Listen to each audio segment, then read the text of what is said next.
ശരിക്കും ഈ ജീവിതം, ഈ ലോകം എന്ന് പറയുന്നത്. ആലോചിച്ച് നോക്ക്, ഞാനിത് സംസാരിച്ചുകൊണ്ടിരിക്കുന്ന ഈ സാധനം അല്ലെങ്കിൽ ഈ കുന്ത്രാണ്ടോ അല്ലെങ്കിൽ ഈ പൈ പറഞ്ഞ സംസാരിക്കുന്ന അങ്ങോട്ട് ആംപ്ലിഫൈ ചെയ്ത് തരുന്നുണ്ടല്ലോ. ലൈറ്റായിട്ട് നിങ്ങളുടെ കയ്യിലെ മൊബൈൽ, കമ്പ്യൂട്ടർ ആരൊക്കെയോ കണ്ട സ്വപ്നമാണ്, സ്വർണം അല്ലേ?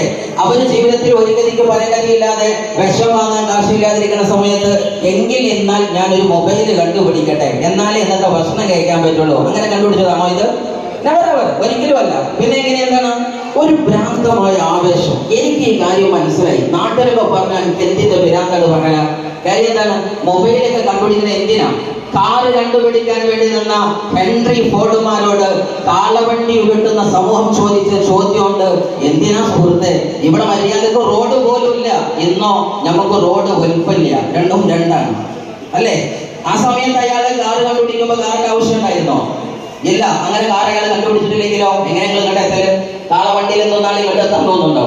പ്രോഗ്രാം 2 ദിവസം മുന്നേ തുടങ്ങേണ്ടി വരും, ആണോ അല്ലേ? എന്തുകൊണ്ട് നിങ്ങൾ പെട്രോൾ അടിച്ച വാഹനത്തിൽ, ഡീസൽ അടിച്ച വാഹനത്തിൽ എത്തി?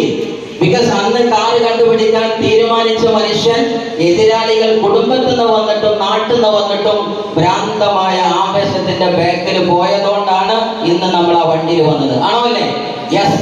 വിമാനം കണ്ടുപിടിക്കാൻ അബ്ബാസിന്റെ പ്രസ്ഥാനമാരും റൈറ്റ് സഹോദരന്മാരും മുന്നോട്ട് വന്നപ്പോ നടക്കുന്ന മനുഷ്യന് പറക്കില്ലെന്ന് പറഞ്ഞപ്പോ അത് പറത്തി കാണിക്കുമെന്ന തീരുമാനത്തിന് അവർ മുന്നോട്ട് നിന്നപ്പോ ഇന്ന് നമ്മൾ സ്വദേശത്തും വിദേശത്തും പ്രവാസ ലോകത്തും പാറി പറന്ന് കാര്യങ്ങൾ നടത്തുന്നുണ്ട്, ആണോ അല്ലേ? ആ വിമാനം വന്നിട്ടില്ലെങ്കിലോ എങ്ങനെ ഗൾഫ് പോക്ക്? അപ്പുറത്തെ മതിയിലോ? ആലോചിച്ച് നോക്ക്. ശരിക്കും ഈ ലോകത്ത് നല്ലൊരു ജീവിതം സെറ്റ് നേടിയത് ആരാണ്? ഡ്രീമേഴ്സ് ആണ്. സ്വപ്നം കണ്ട ആളുകളാണ്. ഈ ധരിച്ച വസ്ത്രം ഏതോ പണ്ട്